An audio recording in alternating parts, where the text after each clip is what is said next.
ये गज़ल जो अभी आप सुनेंगे, ये मेरे लिए तोहफ़ा है मेरे उस्ताद मोहतरम जनाब सैयद अली कौसरी जाफ़री साहब की तरफ से। और इस पे कंपोजिंग में और सिंगिंग में जो मेहनत की, वो मेरे बहुत अज़ीज़ और बहुत मोहतरम कामरान अली कामी साहब, जिनका ताल्लुक जंग से है, उनका भी मैं तहे दिल से शुक्रगुज़ार हूँ। आप इस गज़ल को सुनिए और इसके बारे में कमेंट्स में ज़रूर बताइए। बहुत मेहरबानी, बहुत शुक्रिया।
मेरे मौला।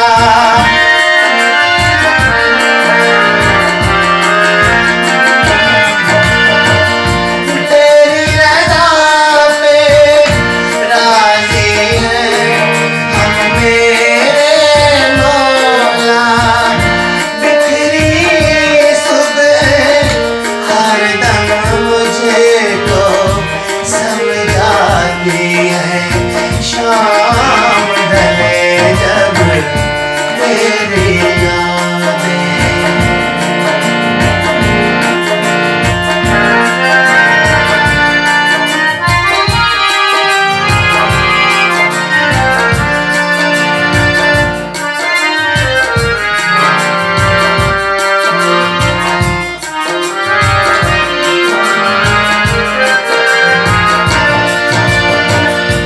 इनमें नहीं मस्तूर हो इकबाल ये आंसू।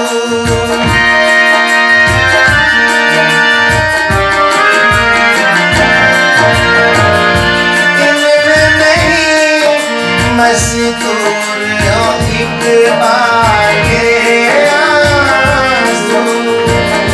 चांद की किरणें शहर जो मुझे तो लिखवाती है, शाम ढले जब मेरी यादें। शाम ढले जब मेरी यादें ढल आती